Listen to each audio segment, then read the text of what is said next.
ಪಾವಗಡದಲ್ಲಿ ಮಕ್ಕಳ ನೇತ್ರ ತಪಾಸಣೆ. ಇಬ್ಬರು ಅಂಧ ಮಕ್ಕಳಿಗೆ ಹೊಸ ಜೀವನ ದಾರಿ ತೋರಿದ ಶಿಬಿರ.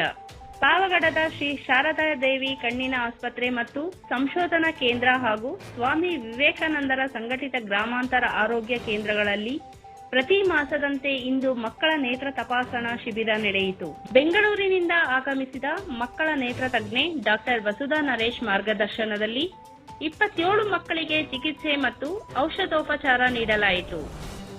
ಮೆಳ್ಳಗಣ್ಣು, ಸೋಂಕು, ಇತರ ದೃಷ್ಟಿದೋಷಗಳಿಗೂ ಚಿಕಿತ್ಸೆ ನೀಡಲಾಯಿತು. ಶಿಬಿರದಲ್ಲಿ ದೃಷ್ಟಿಹೀನತೆಯಿಂದ ಬಳಲುತ್ತಿದ್ದ ಇಬ್ಬರ ಮಕ್ಕಳನ್ನು ಹೆಚ್ಚಿನ ನೆರವಿಗಾಗಿ ಶ್ರೀ ಶಾರದಾ ದೇವಿ ದೃಷ್ಟಿ ನಿರ್ವಹಣಾ ಸಂಸ್ಥೆಗೆ ದಾಖಲು ಮಾಡಲಾಯಿತು. ಈ ಸಂದರ್ಭದಲ್ಲಿ ಪೂಜ್ಯ ಸ್ವಾಮಿ ಸಂಸ್ಥೆಯಲ್ಲಿ ಈಗಾಗಲೇ ಅನೇಕ ಮಕ್ಕಳು ಉಚಿತ ಶಿಕ್ಷಣ ತರಬೇತಿ, ಬ್ರೈಲ್ ಮತ್ತು ಕಂಪ್ಯೂಟರ್ ನೈಪುಣ್ಯ ಪಡೆದು ಪದವೀಧರರಾಗಿ ಕೆಲಸಕ್ಕೆ ಸೇರುವ ಮಟ್ಟಿಗೆ ಬೆಳೆದಿದ್ದಾರೆ.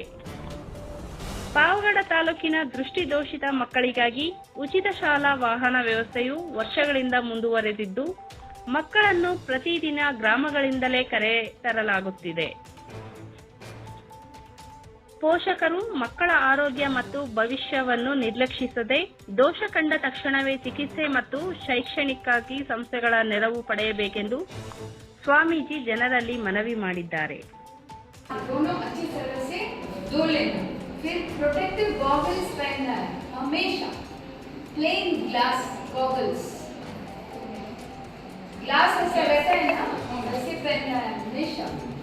तो इसका क्यूर नहीं है, तो आप मोस्टली डस्ट से होता है, तो डस्ट को अवॉइड करना है. इसलिए हाथ धोना, चेहरा धोना, प्रोटेक्टिव ग्लासेस रखना, आईज का फोमेंटेशन करना, ये सब करने से थोड़ा कम रहेगा. और अभी प्रेशर